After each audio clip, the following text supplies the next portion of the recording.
The Tom Woods Show, episode 1368. Prepare to set fire to the index card of allowable opinion. Your daily dose of liberty education starts here. The Tom Woods Show. Folks, I really hope you'll be vacationing with me this July in Alaska aboard the Contra Cruise. Bob Murphy and I are hosting the Libertarian Event of the Year. Alaska's on your bucket list, you know that, and what better way to visit than with a great crew of like-minded, wonderful folks, headlined by our special guests Gene Epstein and Brad and Deidre Berzer. Grab your cabin over at contracruise.com. And remember, Bob Murphy and I will be doing a live debate that will not be made available to the public, with Gene Epstein moderating. You've got to reserve that cabin. Head over to contracruise.com and we'll see you there. Hi, everybody. Tom Woods here. Delighted to welcome back a great friend of the Tom Woods Show, and that is David Stockman, who was a U.S. congressman and then served as the director of the Office of Management and Budget under Ronald Reagan from 1981 to 1985. He's done an awful lot since then, but today we're going to talk in particular about his brand new book, Peak Trump, The Undrainable Swamp and the Fantasy of MAGA. You can follow David over at davidstockmanscontracorner.com. And in fact, he's got a special page where you can get a free trial subscription to Contra Corner, where he publishes tremendously valuable material. You can get a free month subscription to Contra Corner and get his brand new book, Peak Trump, for just $12.99. So it's an amazing package deal. It's a crazy link, so I made a shortcut for him. It's not an affiliate link on my part. It's just a shortcut. And that's tomwoods.com/Stockman.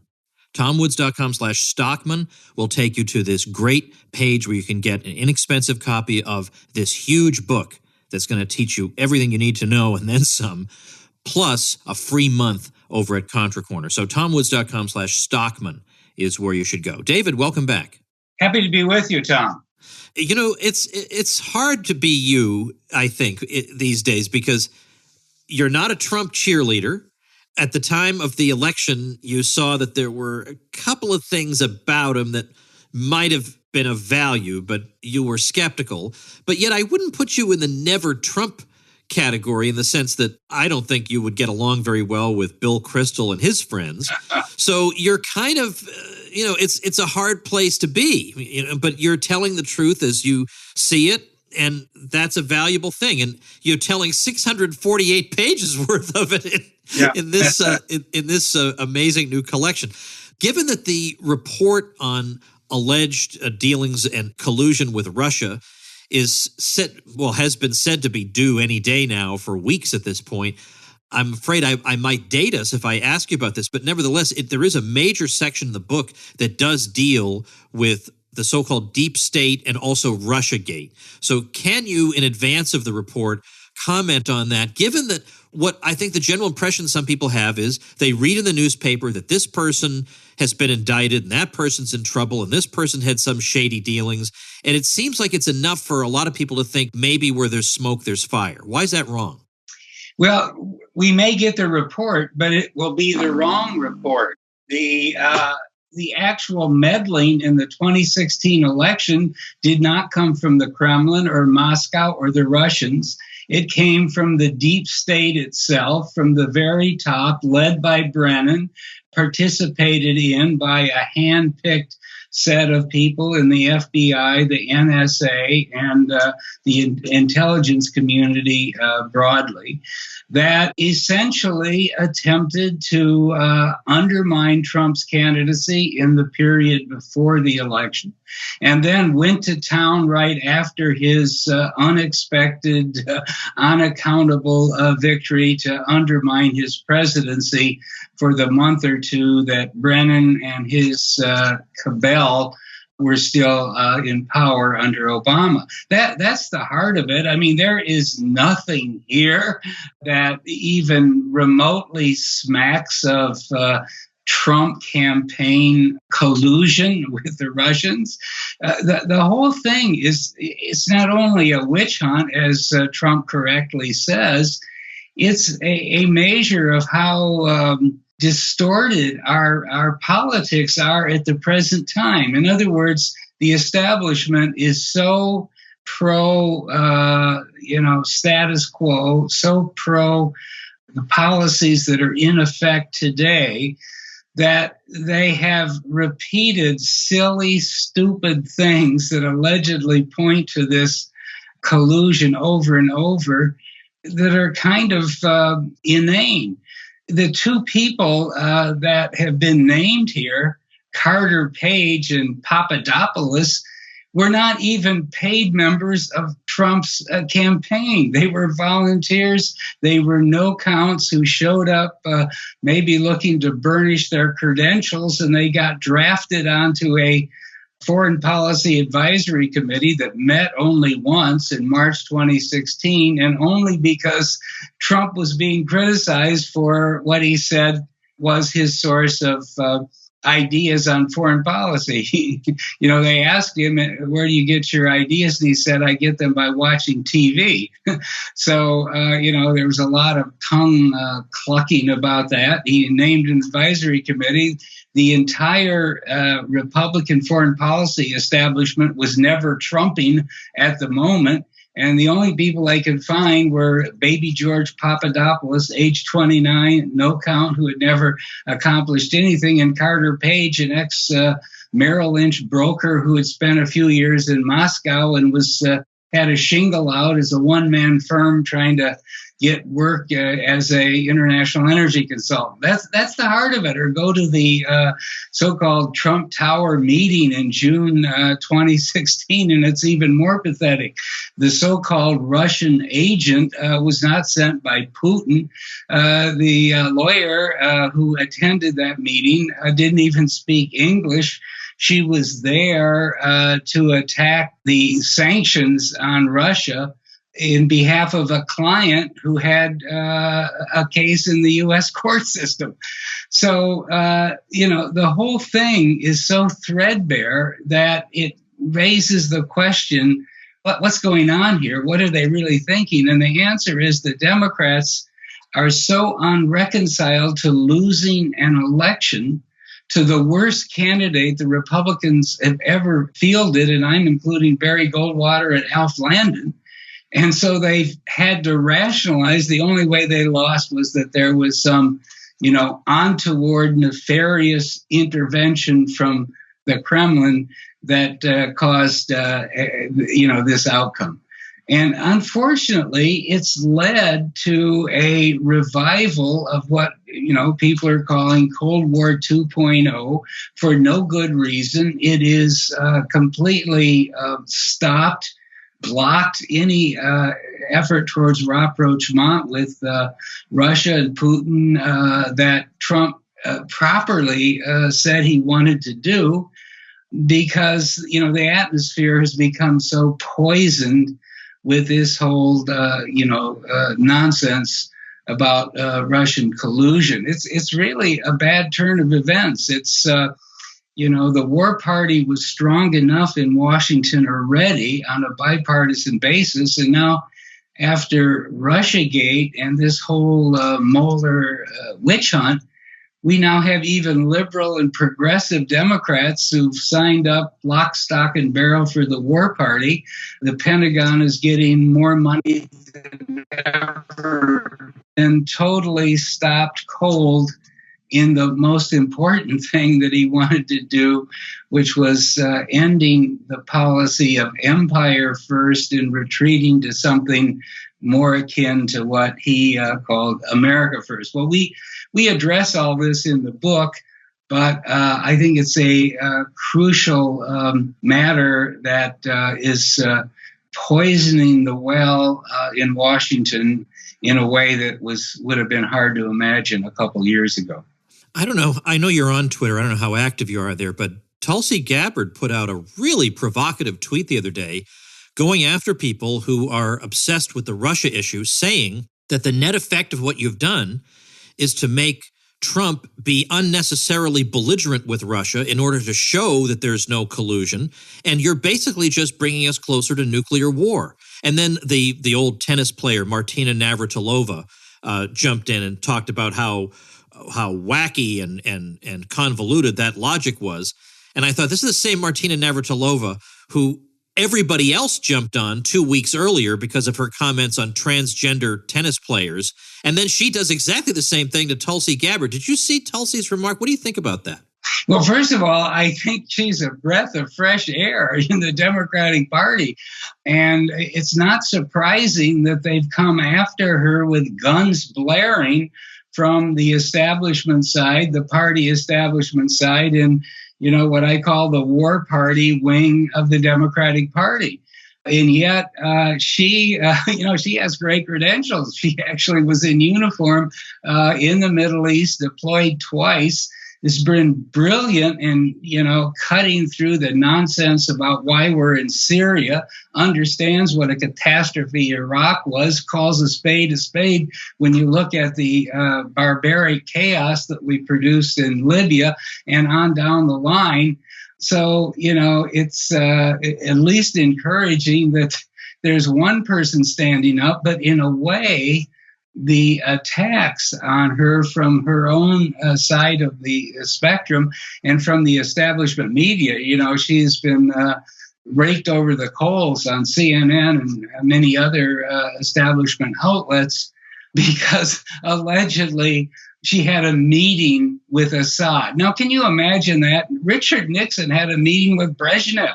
He had a meeting with Mao, the biggest murderer in world history. That's what you do when you make foreign policy.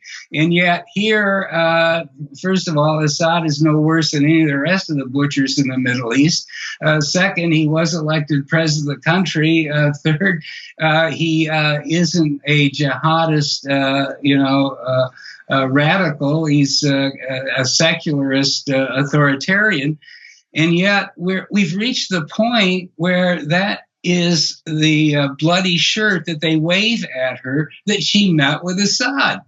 This is crazy. And I'll tell you what, it tells you that the neocons, the Bill Kristols and all the rest of them that you mentioned earlier have created such a poisonous, ugly atmosphere in the imperial city that I call Washington, that you actually, face the kind of circumstance I just described. Tulsi being basically called a traitor because she met with one of the authoritarian rulers in the Middle East looking for some path to resolve the disaster, the catastrophe that we have basically funded and imposed on the hapless country of Syria that never posed any threat whatsoever to American security, did not have the means. I mean, it's, I think maybe in some ways it's a microcosm of the degree to which the empire has gone off the deep end. And I say at the moment now that Trump was attacking Senator McCain for whatever reason it came up. But, I happen to think he's totally right. I don't think Senator McCain was any kind of hero at all. He was a detestable warmonger, bully, arrogant imperialist when you come right down to it. And yet the war party down there is rallying around him, both parties. And, Senator Chuckles Schumer is going to rename one of the Senate office buildings for McCain. If you think there is a problem with our foreign policy, if you think Washington needs to have a house cleaning from stem to stern, the act of even discussing from the Democrat liberals, what used to be the pro-peace party side of the world when I came up in the 60s and 70s, they're going to name a building for McCain. I mean, that tells you all you need to know right there. I'm sure they're just about to announce the Stockman and Ron Paul buildings for the House. Yeah, so, it'll probably be an outhouse outside of somewhere, So, let me ask you about on the economy. I mean, this book is really what you need if you want to know what's going on in the economy, but also a critique of Trump's economic policies. Not to say that every single last little thing has been bad, but there have been some decisions that shouldn't have been made. But my question to you is, dig into this section of your book, but find for me stuff that, or describe for me how Trump is worse or different from what we would have had under a Jeb Bush. I think the health care proposal would have been identical. The tax cuts would probably have been very similar. The trade thing might be somewhat different. What would be different here? I mean, how would David Stockman's peak Jeb book be different from this one? I don't know because, Trump is obviously much more of a protectionist than the center of the Republican Party that dominates Capitol Hill, or where Jeb Bush would have been if he had unfortunately been nominated and elected. But I think my angle is a little different. I think what we're dealing with is regime failure when it comes to economics in this country. The heart of it is the Fed and the Fed and the Fed. And the way that it has enabled Congress and Washington to ignore fiscal policy entirely because it's monetized so much of the debt. Back in the day when we were attempting to change things in the early 1980s, we still had a healthy fear of deficits because that was when Volcker was chairman of the Fed. He was not about to monetize the debt to make it easy for politicians to borrow and spend. And therefore, if you were going to run big deficits that unfortunately Reagan stumbled into for reasons of history that I've written about elsewhere, you were eventually going to have a crowding out effect. Interest rates would have been pushed up because supply and demand was still running the bond pits, governing pricing in the bond market. And eventually, private investment would have been reduced, the economy would have been impaired, and you would have had a recession. Now, the reason I'm mentioning all this is we were heading right into that in 1987 when they forced, because interest rates were rising tremendously. People forget this, but at the beginning of 1987, the 10-year bond was about 7%. By October, when the Great Crisis came, the 22% meltdown in one day on Black Monday, the bond yield was already up to over 10%, and the crush was on, and the wages of deficit finance were about ready to be paid. When Greenspan stepped in, Volcker was pushed out by the politicians in the White House and Jim Baker at the Treasury. And he opened the spigot on Black Monday, and we were off to the races of monetization, which went on for the next 30 years. People need to understand that when Greenspan took over, the balance sheet of the Fed was only $200 billion, and it had taken about 78 years to get there from when the Fed opened in 1914.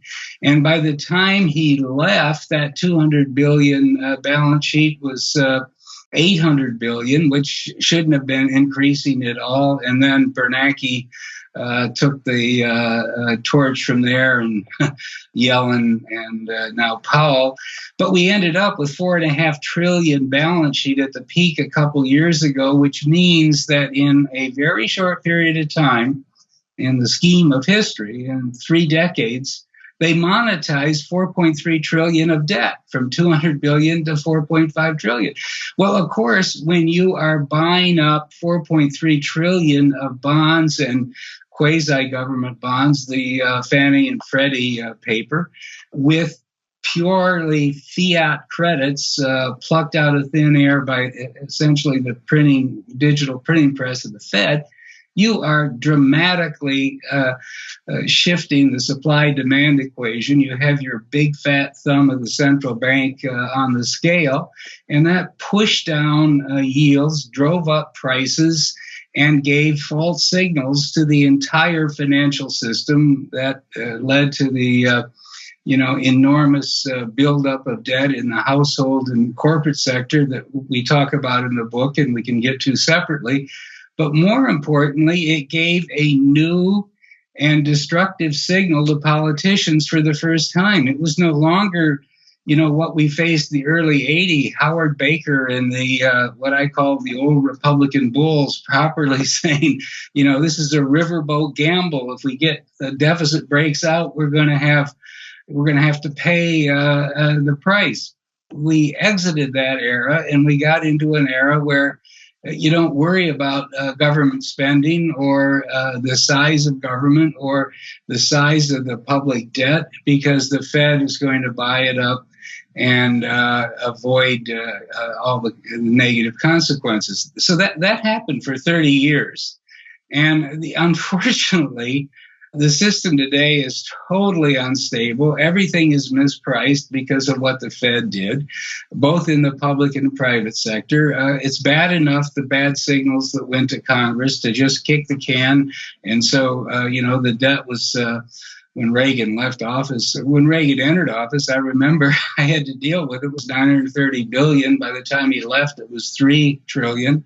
By the time Bush left, it was about $10 trillion. By the time Obama left, it was 20. And now you elect in that context a guy who calls himself the king of debt.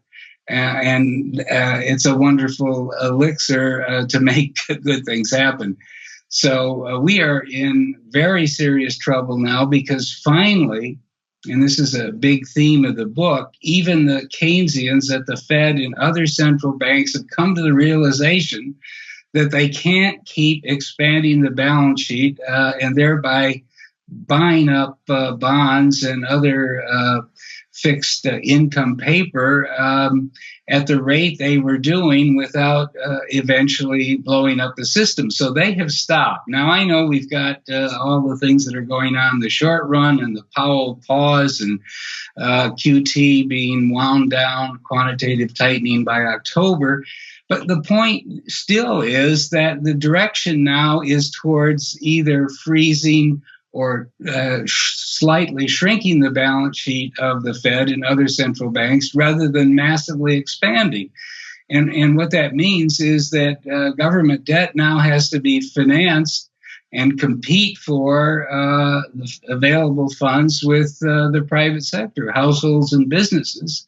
And sooner or later, it's going to push up rates, and we're going to have a day of reckoning because the whole system is unstable, mispriced, and based on interest rates that are not market-driven, supply and demand-based, real economic prices, but artificial prices created by rogue central banks. And that's a big theme of my book because people need to understand that the heart of what's wrong in the financial system today and why there is so much risk and so much instability lurking right below the surface is that the Fed essentially forced all the other central banks of the world to copy its own expansionary policies. And one way to look at that is that if you take the combined balance sheet of all the central banks of the world, in the late 90s, when this was just getting ahead of steam, the combination was about $2 trillion. Everybody adding up what would become the ECB, the Bank of Japan, the Fed, Bank Canada, and all the rest of it. Today it's $25 trillion. So in this century and a couple years more, the central banks have bought up $23 trillion worth of paper. And obviously that has created a tremendous falsification of financial prices everywhere. It's encouraged businesses to spend most of their cash flow and balance sheet capacity buying in stock, doing M&A deals for the glory of it rather than the profit of it. And so we have a real mess, and it all goes right back to the central banks. And obviously, it all started in 1971 when Nixon slammed the gold window shut at Camp David. But it really took off in a destructive direction in 1987, Black Monday, when Greenspan panicked, as I call it figuratively, discovered the printing presses in the basement of the Eccles building and launch this era that we're in now of massive central bank balance sheets and falsification of financial asset prices. Folks, before David and I continue, I have an item that I think will be of interest to everybody listening to this conversation, and that is there is a brand new magazine, both digital and print, for those of us who still like to hold a physical copy of a magazine in our hands, and it's called Austro-Libertarian, and I endorse it 100%. It's a quarterly publication with essays, graphics, and reviews from an Austro-Libertarian perspective. It's got exclusive original content on history, political and economic theory, and culture. The coming spring issue of the magazine focuses its content on the ravages of the world wars and features 12 articles from Mises alumni and other friends of the Mises Institute with an exclusive conversation with John Denson as a celebration of the 20-year anniversary of his book, The Costs of War. Check it out over at tomwoods.com/ALMAG. And when you use promo code WOODS, take $10 off one of the annual subscriptions. That's tomwoods.com/ALMAG. David, it seems to me that there are two major areas that need to be cut at the bare minimum for there to be any hope of any kind of sanity. And yet these are areas that are so carefully guarded by such major interest groups that the only type of person who could get away with cutting them would have to be campaigning in a populist style, would have to be campaigning in the style of somebody who says, I'm going to go in there and take a machete to the establishment and I don't care what it takes. It couldn't be a Jeb Bush who's going to lull you to sleep and talk about all his technocratic solutions to all your problems. It has to be somebody with a machete. But the problem is the two areas are the military and entitlements. Now, the thing is, no populist is going to touch entitlements. That just won't happen because that just undermines his whole base. So maybe the populists would go after the military, but as we've seen with Trump, he sort of does it, but then he wants to increase their budget anyway. So we've gotten the worst of all worlds here. Yeah, we've got the really worst of all worlds, and that's one of the disappointments about Trump, as I was talking about. Trump is a symptom of regime failure, a Fed-dominated bubble finance policy domestically that left flyover America behind, and that's why he won. He got those votes out in left-behind Rust Belt counties in Wisconsin, Michigan, Western Pennsylvania, Iowa, and so forth. And regime failure in foreign policy, where essentially instead of a homeland defense, we have an empire first policy in place. And he said, I want to change that. Regime change has been a failure. We shouldn't be in a conflict with Putin, and I go through a lot of that in the book, why Russia really is no threat whatsoever. And so Trump was the candidate to oppose in response to the regime failure that was going on both domestically and internationally in terms of Washington policy. Unfortunately, on the foreign policy front, he's been stymied at every turn. He had what I thought was a wonderful summit meeting with Putin in Helsinki, and they practically crucified him when he got back as being a traitor for meeting with Putin and saying, I heard his side of the meddling case and I'm not sure he's wrong. Okay, it turns out that Trump's been right about that all along. But he has been forced, as you were asking a moment ago, as Tulsi Gabbard was saying, into taking provocative steps against Russia, I think mainly out of political self-defense. And the whole rapprochement hope that we had on foreign policy is by the boards now. And frankly, if we don't get squared away with the Russia question, there's no way that we're going to be able to shrink this massive warfare state budget. Now, Trump's impulses are totally inconsistent because he did sort of point to America first as the polar opposite of empire first. The logical corollary, as I show in my book, is if you had a thoroughgoing Robert Taftian America first homeland defense policy, it would be based on nuclear deterrence, which we already have and have paid for long ago. You could do it for $250 billion a year, and I demonstrate that, not the $750 that Trump has requested. And so even though he's talked the right talk, when it comes to, the meat of the matter, the fiscal meat of the matter, he's gone off the deep end out of, this kind of megalomaniacal view of the world that he has, that if he can, puff up his chest enough and appear strong enough, everything will fall into place. Well, that's just wrong. But it turns out, ironically, he's the best thing that the military-industrial surveillance, congressional pork barrel establishment ever dreamed of when it comes to what we call the warfare state. So he's failed there. Now, domestically, he never really had a program. He was responding and speaking to the symptoms and the pain that's coming out of flyover America that was left behind. I try to point out some of these statistics in the book. For instance, the NASDAQ 100, which has been kind of the leading edge of the tech bubble, the second tech bubble, is up 200% in real terms, that is after inflation, since the pre-crisis peak in late 2007. I'm not talking about the deep bottom, the dark days of March 2009, but the pre-crisis peak. It's up 200% from where it was before we had the so-called near-death experience. On the other hand, industrial production is up less than 4% over the same 11-year period. Real median household income, and this is median, the center of the Main Street, is up 0%. So there's something fundamentally wrong with a system that is producing 200% gains on Wall Street and essentially a flat line on Main Street. Trump was responding to that, but he didn't have even the outlines of a policy that could ameliorate or turn the ship in a different direction.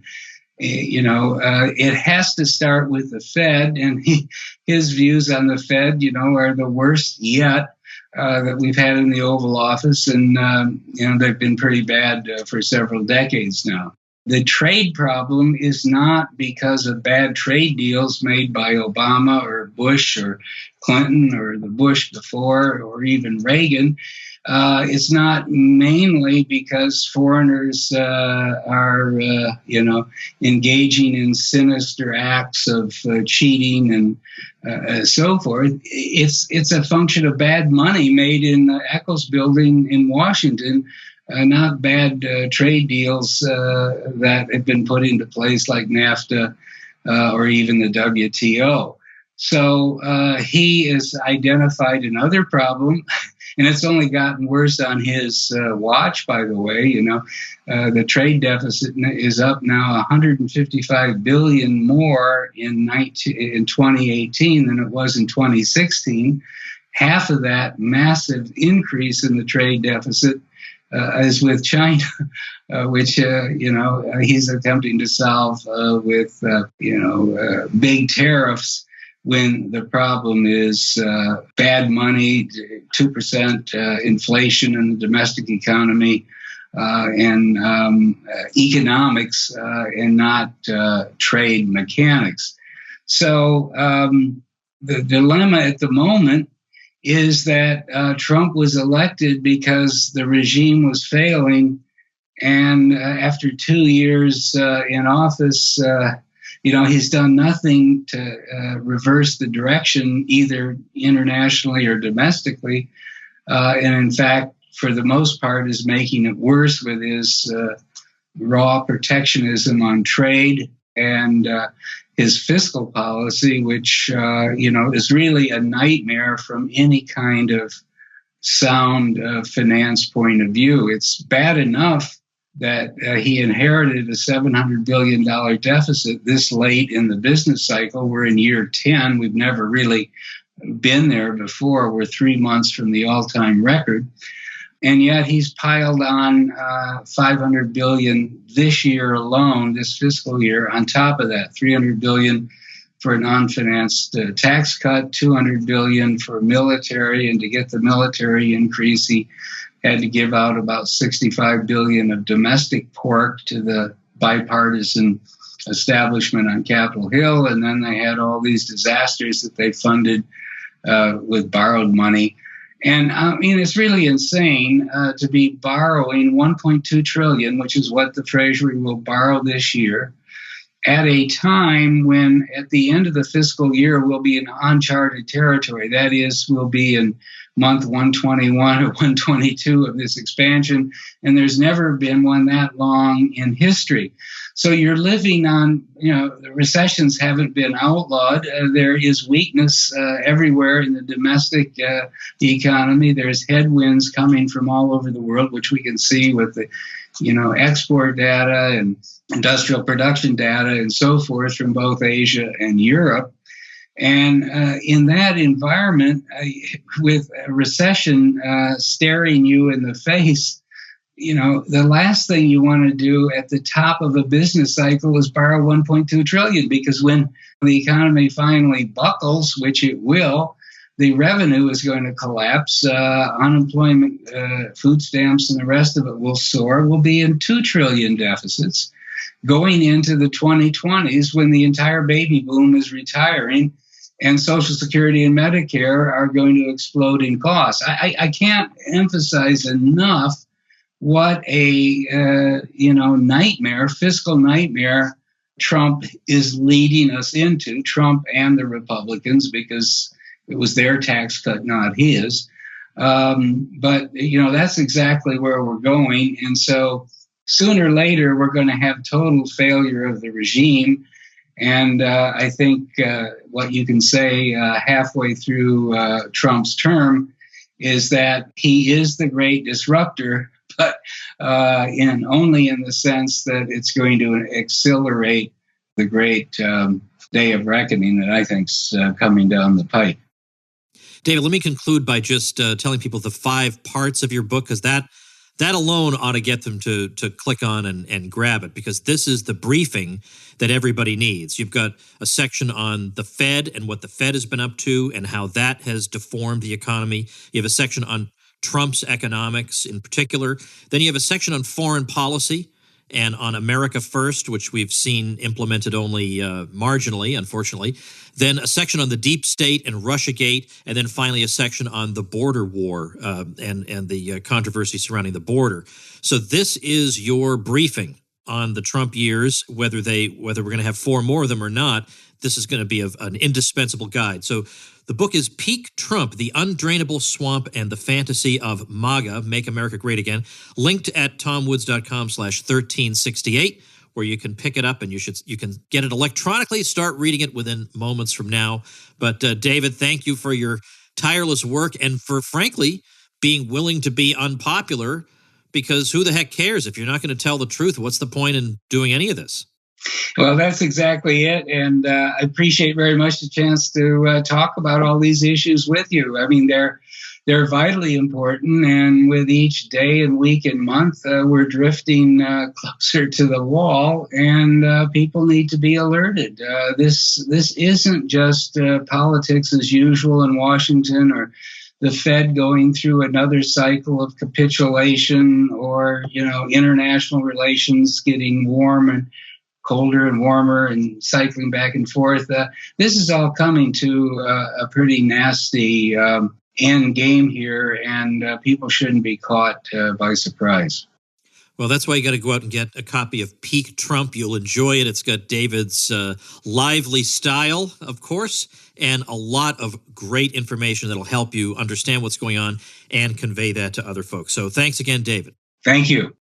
All right, folks, don't forget, tomwoods.com/Stockman is where you can get the best deal, a nice package deal, the Contra Corner free trial, plus $12.99 for the book. It's super. tomwoods.com/Stockman is just a little redirect shortcut that I made to make it easier for you to get there. Don't forget to tune in also to my sister podcast, Contra Krugman, which I do with Bob Murphy every single week, where we refute a Paul Krugman column. And this week, we just had a tremendous time.